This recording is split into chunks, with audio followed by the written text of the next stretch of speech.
Recording is about to start. The recording is not starting, and hence I am waiting for a minute. Okay. Very good morning, everyone. This is Dr. Sanket Charka from CMB Institutes, Pune. We are starting with the third chapter. We have dealt with the first topic of what is meant by economics. Second chapter, we have dealt with what is the demand and utility analysis. And in third chapter, we have started with the concept of supply and market equilibrium. We have now let's look at the definition that is according to Thomas, the supply of goods is the quantity offered for sale in a given market at a given time at various different prices. Then we have seen various determinants of supply, which are product price, price of related goods, cost and technology, objective of firm, future expenditure, weather and climatic conditions, number of sellers, and lastly, the taxation policy. Then we have seen the law of supply with respect to when the price of commodity increases, then its quantity supplied increases, and when its price decreases, quantity supplied decreases, other things remaining the same.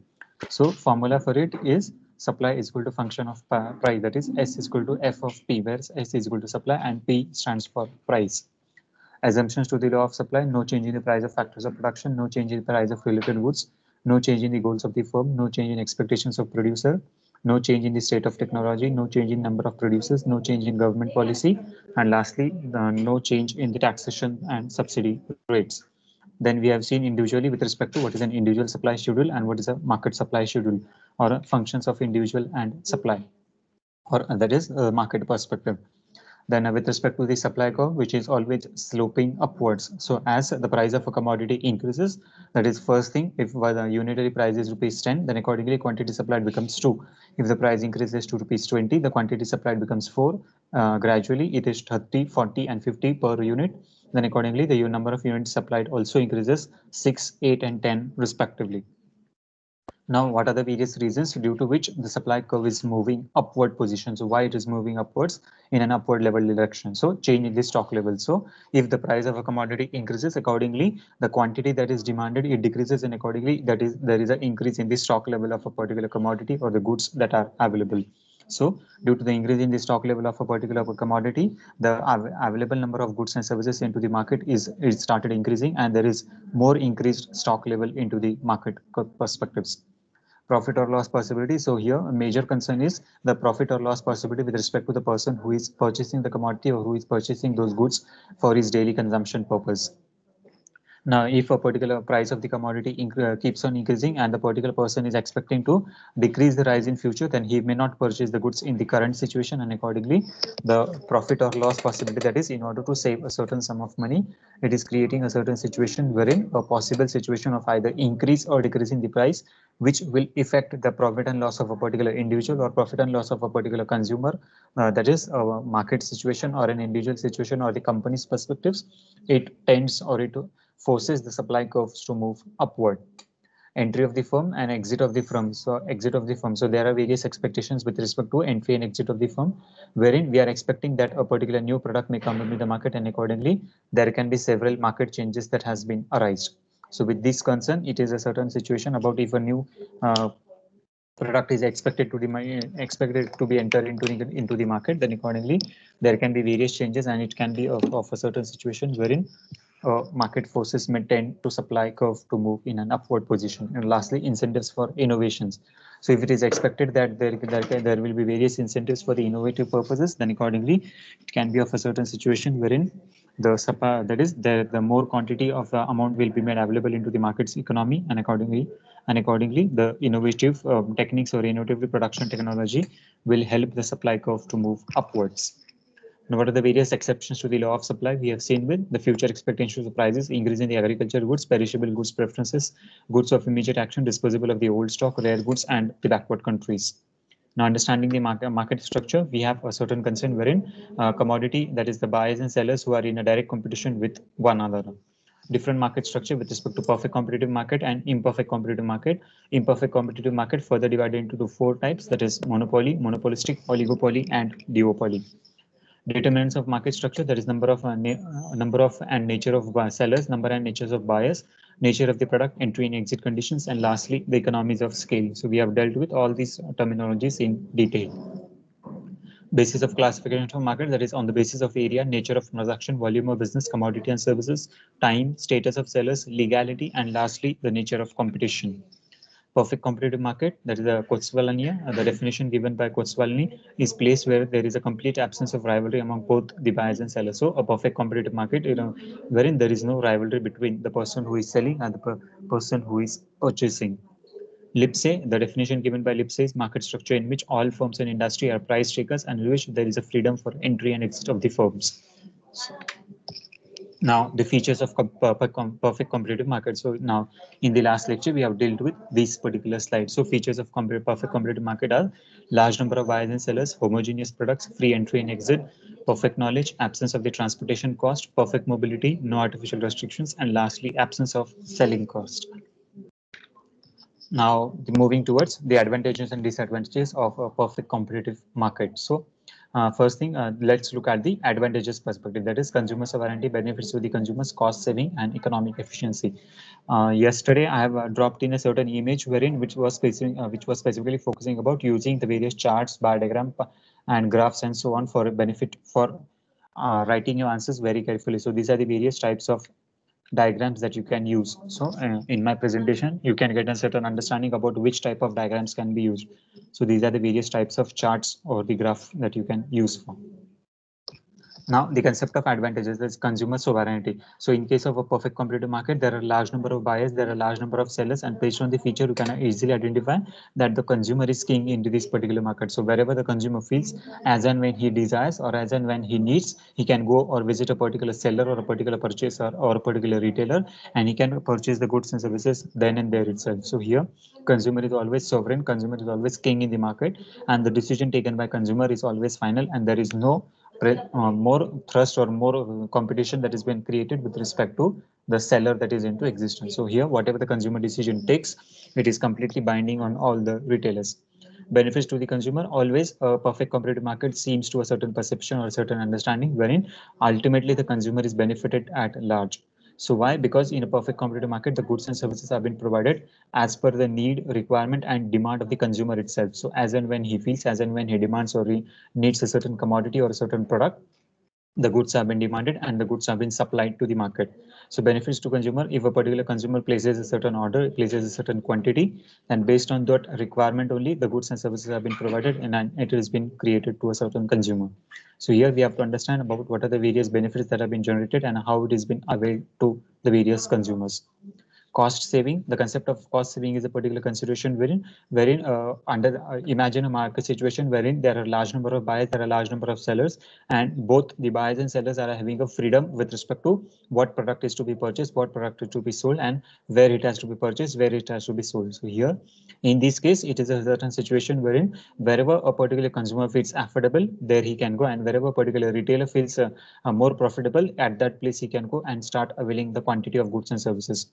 So it completely depends upon what is a factor with respect to the saving, either your individual profit or individual loss making situation, and accordingly, the cost saving is a major perspective or a major thrust that has been given either by the buyer or either by the seller. Now understand that is there is a consumer A, and accordingly consumer A is having two options for a retailer, that is retailer M and retailer N. Now here at this stage, what will the consumer do if he want to purchase a certain commodity? He will go out and search for both the options. That is, in the first retailer option, he will find out what is the price of a particular commodity. If the price of commodity is rupees for 50, again he will go to retailer B, that is retailer N, and he will ask the same product or the same quantity, and accordingly he will compare the price. Now if the product available at consumer M is at rupees 50, and if the consumer retailer N is providing the same product, same quality at rupees 52, then accordingly he will be having a certain thrust about which decision has to be taken for whether want to purchase at 50 or whether he wants to purchase at rupees 52. Or for example, if you are traveling 1 kilometer ahead, he is having another retailer who is providing the same product or same quality at rupees 45 per unit of commodity. So in this case, the cost saving factor here again, a 5 rupees is being saved, and accordingly he can understand by traveling from 1 kilometer, he can get a better quality, better commodity in a same situation or the same standardization process. So here cost saving is a major concern. So wherever a particular either the retailer or either consumer feels, they can go to that particular location, and accordingly the goods can and services can be purchased.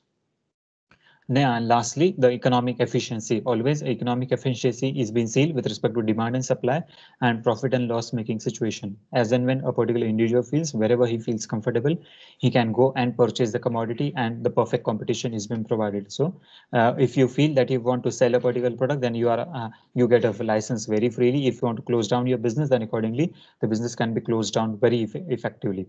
A consumer, if he feels that he wants to purchase from retailer A, B, C, or Z, that is n number of options are available with him. There is a proper economic efficiency with respect to his affordability, with respect to his budget, with respect to his own revenue, income and revenue expenditure account, and so on. So in this way, the economic efficiency is being seen or is being dealt by a particular person in a very effective way.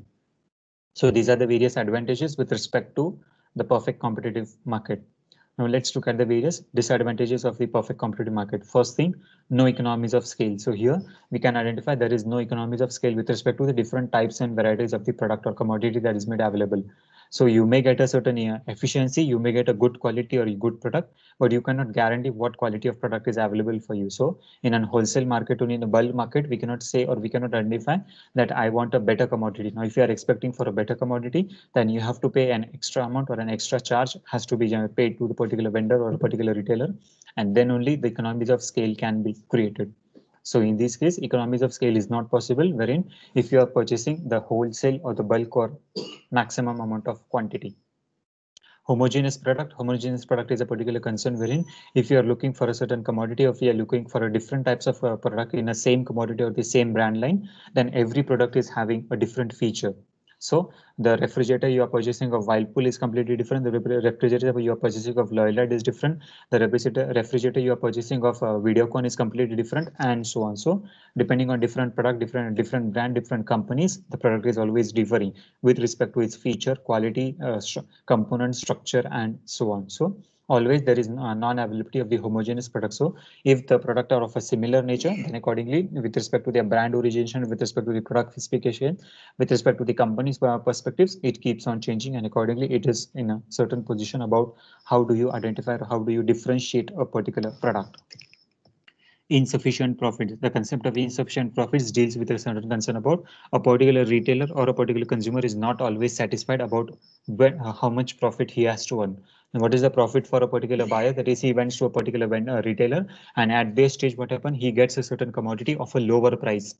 Now, if already you are getting the product or a commodity of a lower price, what do? We expect the price to be again a lower of quantity. That is, in the earlier example, the standardization price that was provided by three retailers was 45, 50, and 52. Then again, what a particular consumer will feel that he wants a price below 45 also, and accordingly, in this case, the insufficient profit consideration situation is into existence.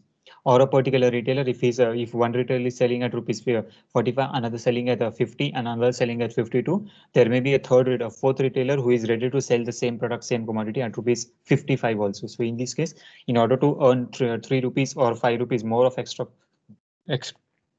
profit, the retailer can charge more, and accordingly the seller or that is the purchaser or the consumer can demand less of a price from a particular retailer. So in this case, the profit is always insufficient, and whatever profit you are earning, the consumer or either the retailer, they are not satisfied with the profit margin whatever they are earning for.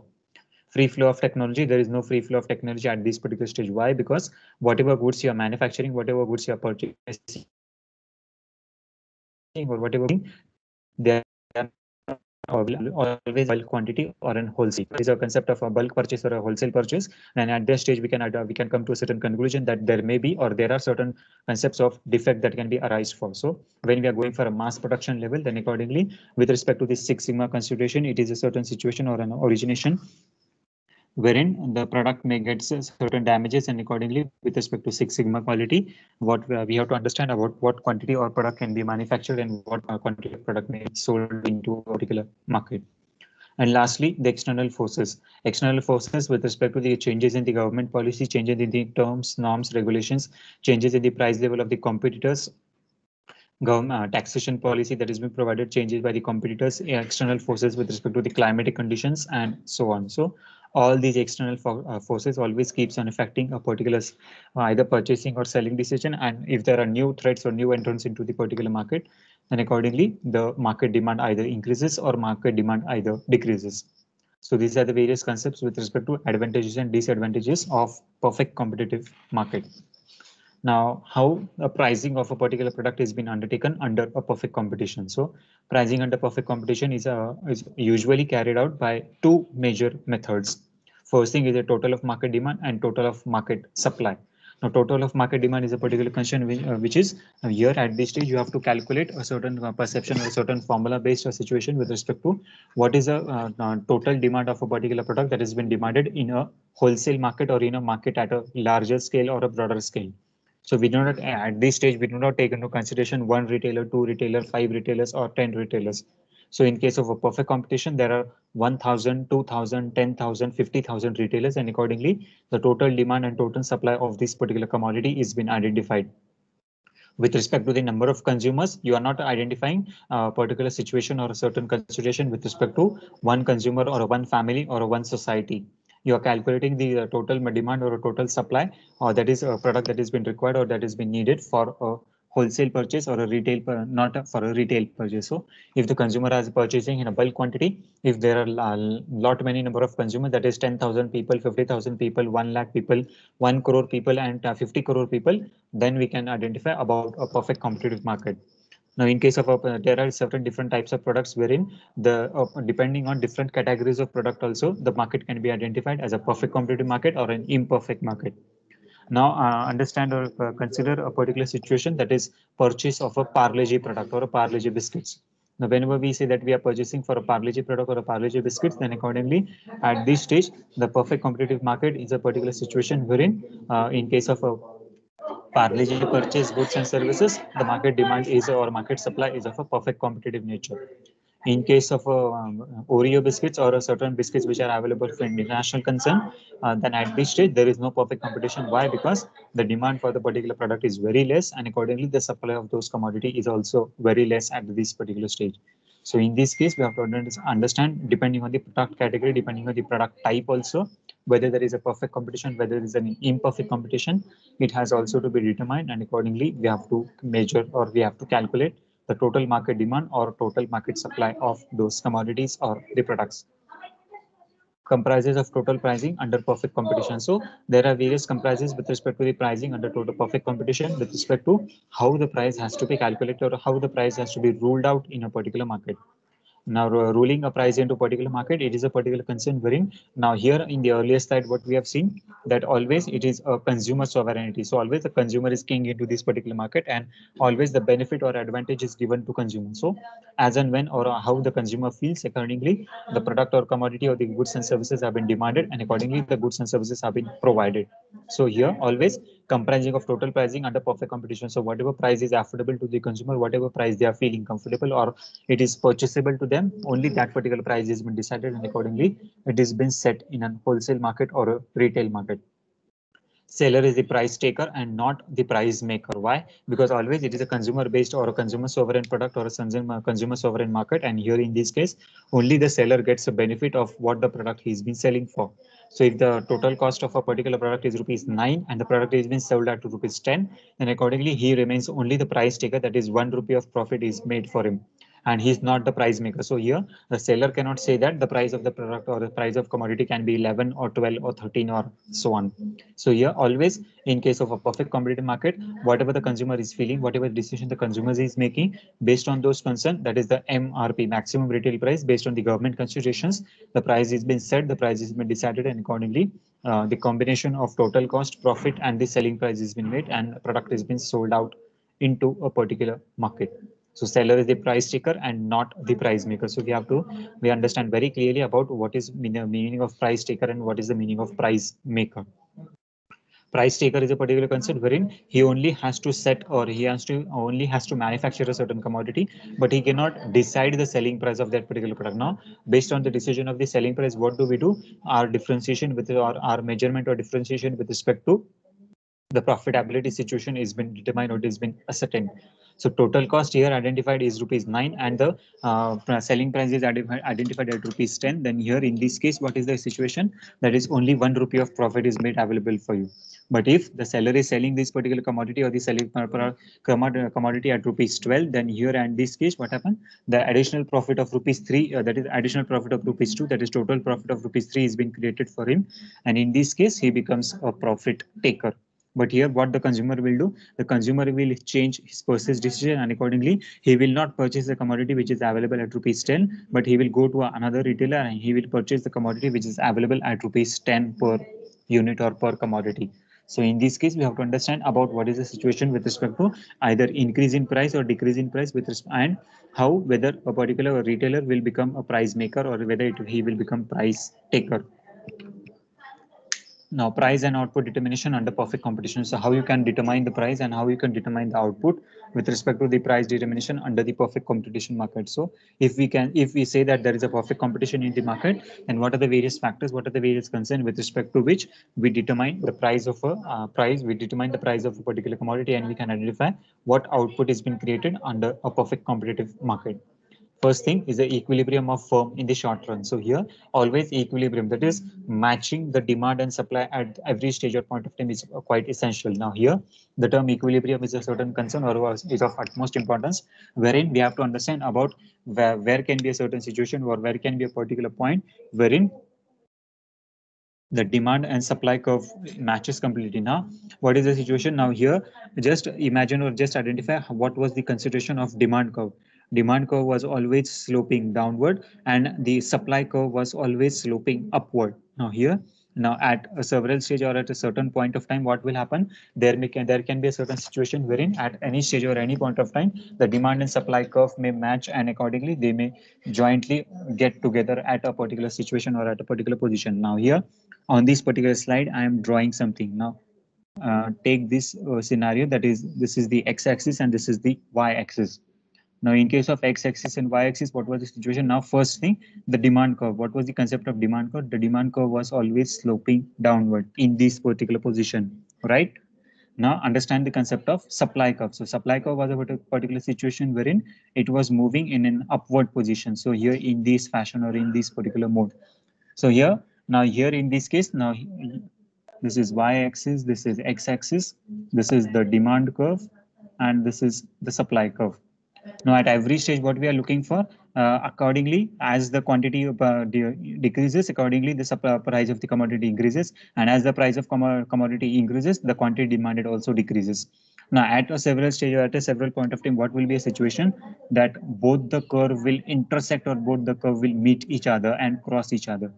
So this particular consideration or this particular point wherein the demand curve and the supply curve is meeting each other or they are crossing each other, that particular point is called as a point of equilibrium. Here with I'm marking it with blue line or a black dot.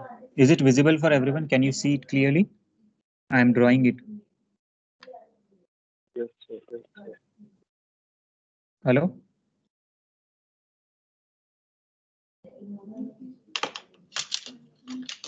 Hello? Is it visible for you?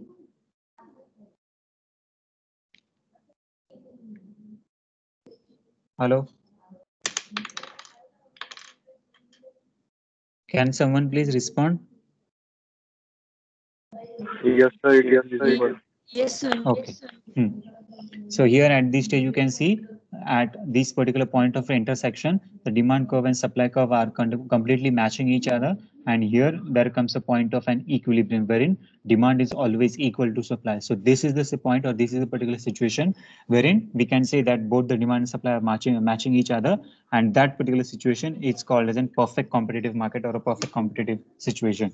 So in this case, at every stage or every point of time, we have to come into consideration wherein the demand and supply curve are matching with each other, and accordingly the profit has been generated or profit has been created. So equilibrium of the firm in the short run. Now here in this case, what happened? Now understand a particular scenario wherein I'll just a minute. I'll insert a blank slide.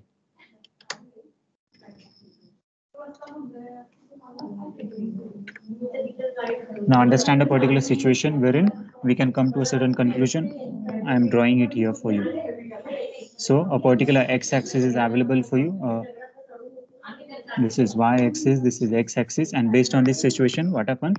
The earlier demand curve was available in this fashion, supply curve was available in this fashion, that is DD and SS, supply curve.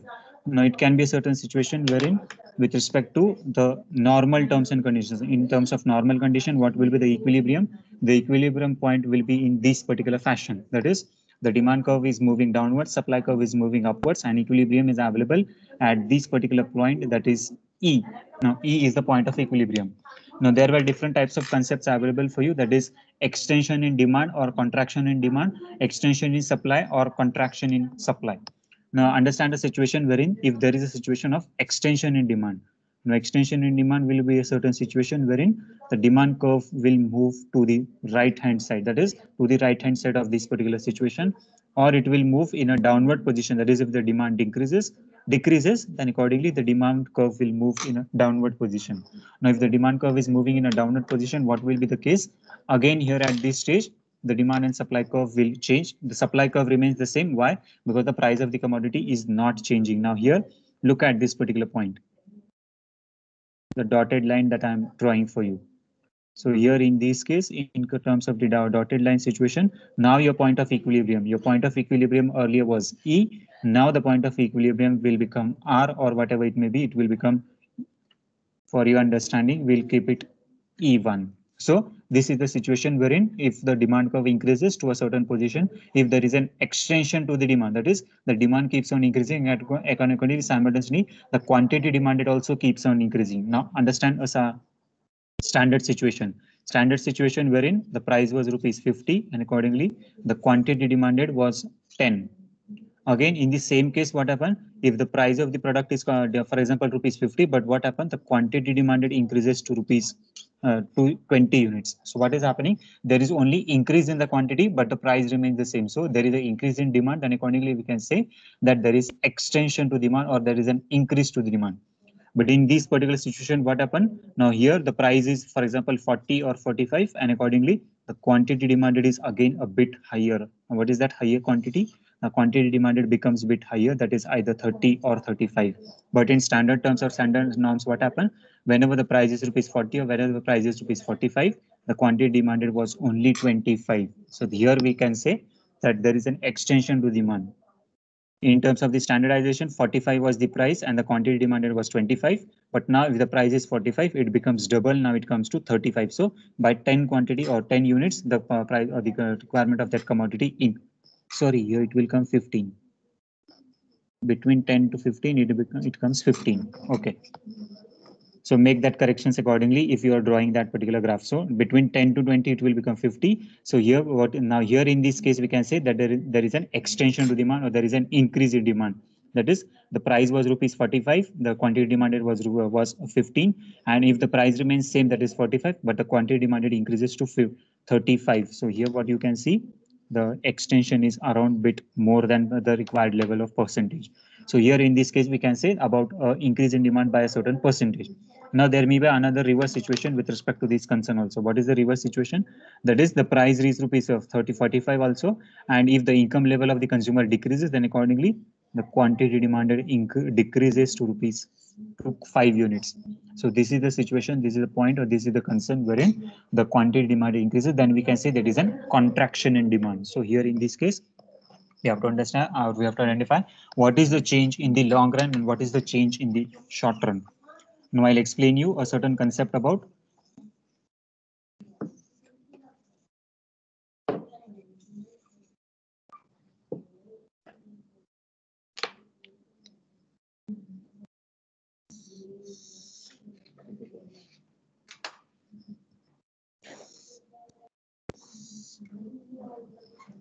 standard terms and conditions, norm, demand curve, and supply curve. Now here at this stage, what you can do, here you can identify about what is the duration with respect to a long run curve and a short run curve. A perception of long run curve means the demand keeps on increasing, but accordingly in a different position. Now here, the demand curve was sloping in a downward position at a very stable rate or at a very stagnant rate. And the supply curve was also moving at a very stable rate or a very stagnant rate.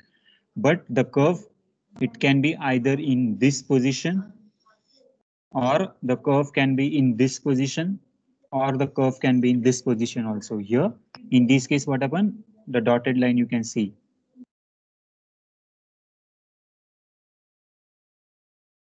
Or if we consider it to be an extension to point. Now what happened? It is not in a slanting position. The first curve that you are looking for, the first curve is always in a slanting position. Second curve also in a slanting position. But the third curve, the curve has moved from its position, and accordingly the quantity demanded is bit higher. So if the quantity demanded is bit higher, then accordingly in this case or in this stage we can identify about how the change is there. Now we cannot say that the demand curve is moving downward, but demand curve is in a slanting position. Again, in the further situation, in the furtherance, the demand curve is again moving to a bit higher level. So here in this case, we can identify, we can say that there is a long run demand curve. So here in this case, for the long run period of time, that is, it may take around so many years. Now here, the identification at this particular position, standardized. Now these were the standard level wherein the demand curve and the supply curve met at this particular position, and this is the point of intersection, or this is the point of equilibrium which is available. That is, the demand and supply curve matches at 1 year point of duration. That is, for a 1 year we can say that the demand curve and supply curve are matching each other. But here in this case, what happened? That curve gets increased. Now understand, identify this particular situation. Here in this case, here in the second case, and again in the third case or the third situation wherein it is meeting at this particular point. So here it was requiring 1 year, now it will require 5 years, here it will require 10 years. So a long run demand curve.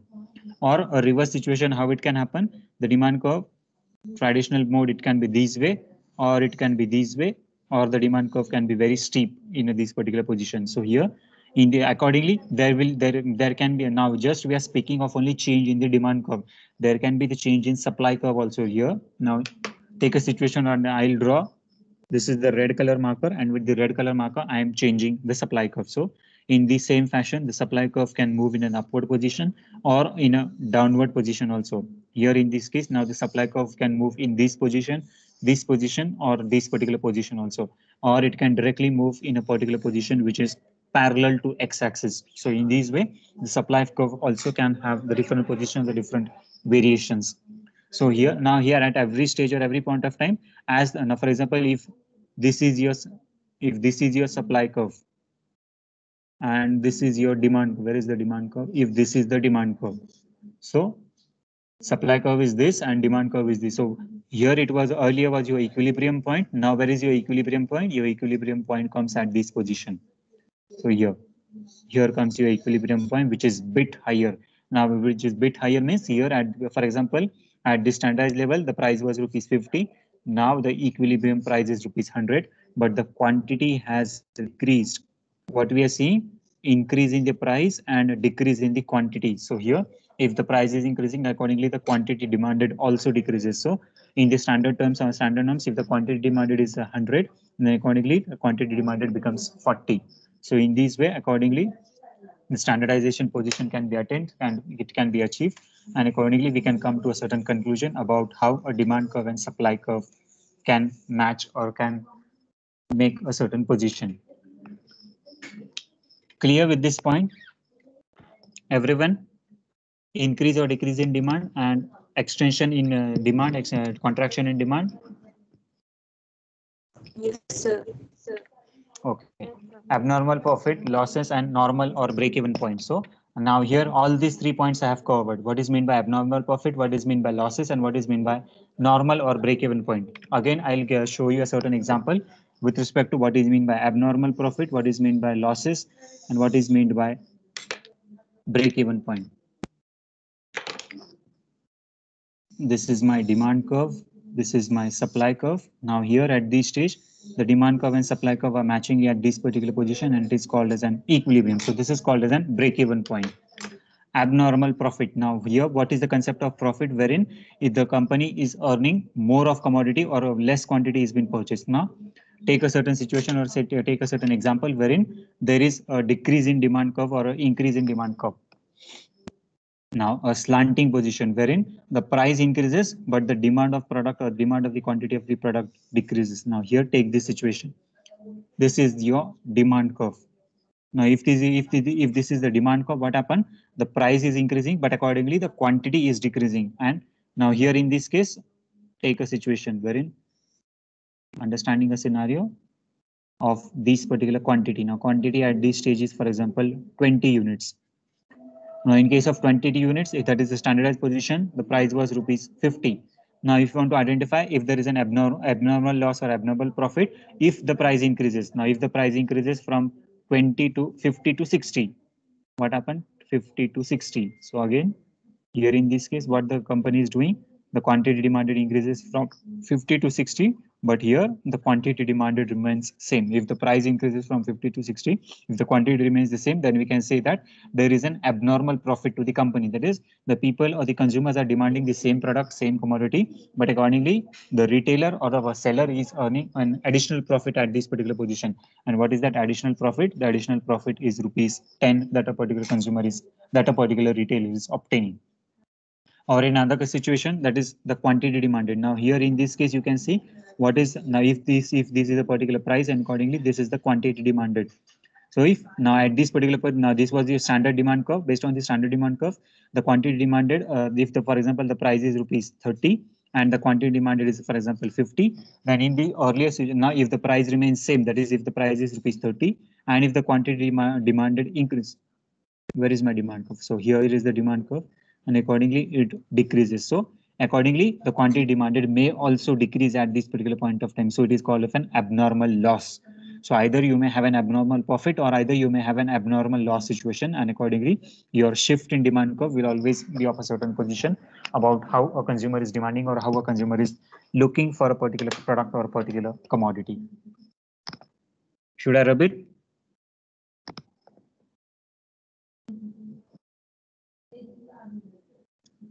Any difficulty at this stage? Hello? No, sir. Okay. Would you like to ask any Sir, question? Ah. Hmm. Yes. Fast. ते पुसून टाकला आता. I asked you earlier. Should I rub it or not? Sir ते demand what demand profit ते demand app normal ते last मध्ये तुम्ही नाही केलं का ते खाली जो आपला ग्राफ तेव्हा खाली गेला I've होता. taken all the 3 points: abnormal profit, abnormal losses, and normal or break-even हा point. Abnormal profit sir I Short run want equilibrium of profit in the long run. Which one do you want? Abnormal profit. Abnormal profit. Okay. I'll draw it again.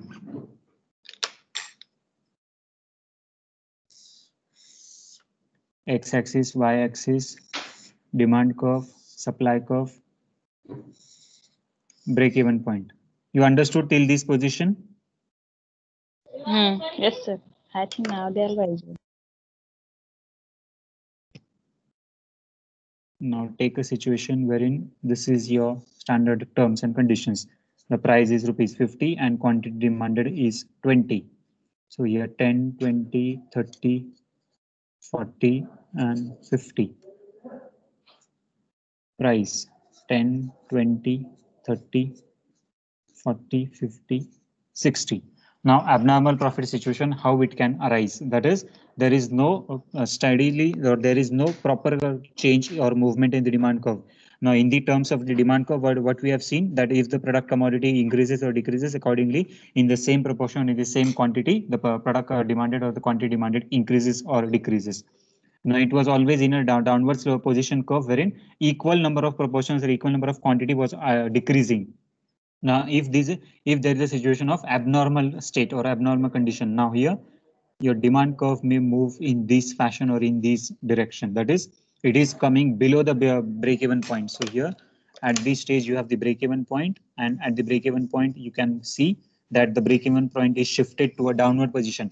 The demand is increasing, that is the price of the commodity is increasing, but accordingly the demand curve is moving to a downward position.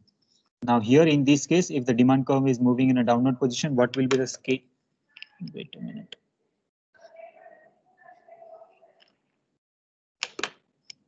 Now, if this is a situation or if this is a concern, then what we can say that a demand curve is moving or shifting to an abnormal situation. Now here, in this case, what happened? Here you can see proportionately the price of the commodity is increasing, but accordingly the quantity supplied or quantity demanded is also increasing. So the company can earn either abnormal profit or abnormal losses, and accordingly there can be a change in the demand or change in the commodity of price that has been set for. Now here understand a situation wherein if the demand curve is moving in this particular fashion or in this particular position. Now here understand that is the price of rupees 60. At the price of 60, here you can see that the same quantity of the goods and services have been demanded, that is 20 products have been demanded or that are being used. Earlier in the normal terms, the price was rupees 50. Sir, in this position, sir, demand is decreased. I think no? The quantity of product is Demand is decreasing. same. The price Demand of the is same. price of the product is been increased from 50 to 60, but the demand remains same. Now, if the demand remains the same and the price keeps on increasing, it is benefit to the retailer or it is benefit to the consumer. Yes, sir. Yes. Who is getting benefit? Retailer. How? Because demand of product is same, and but the this price of that product is increasing if the consumer are purchase the product. How he Yes. gets the profit? Justify your answer with a logic.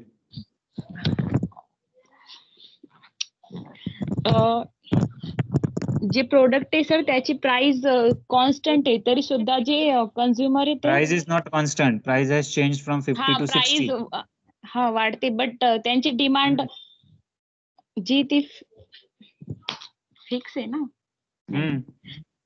Where is the profit? Show me that profit. Where you can see the profit? Sir, 50 to 60 मध्ये. Right. The actual 10 rupee profit here at this position is available to the retailer. Why?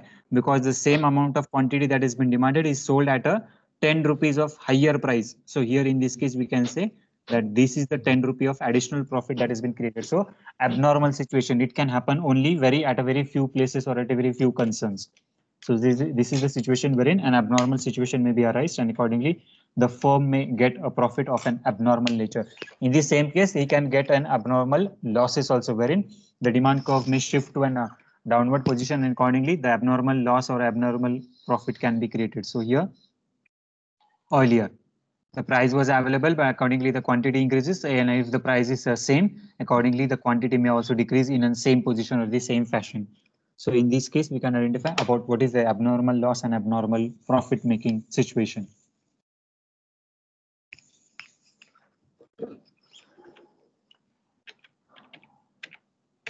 Okay, that is the equilibrium of firm equilibrium. Same as we have the equilibrium of firm in the long run. In the same fashion, we have equilibrium of the industry in the short run and equilibrium of the industry in the long run.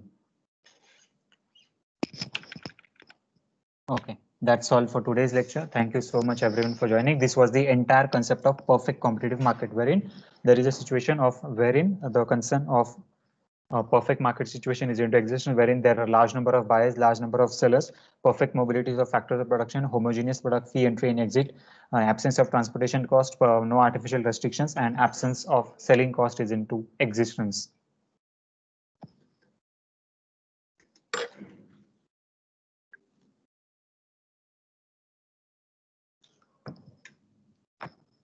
Thank you everyone for joining. Good day. I am posting the link. Good day, sir. Thank you, sir.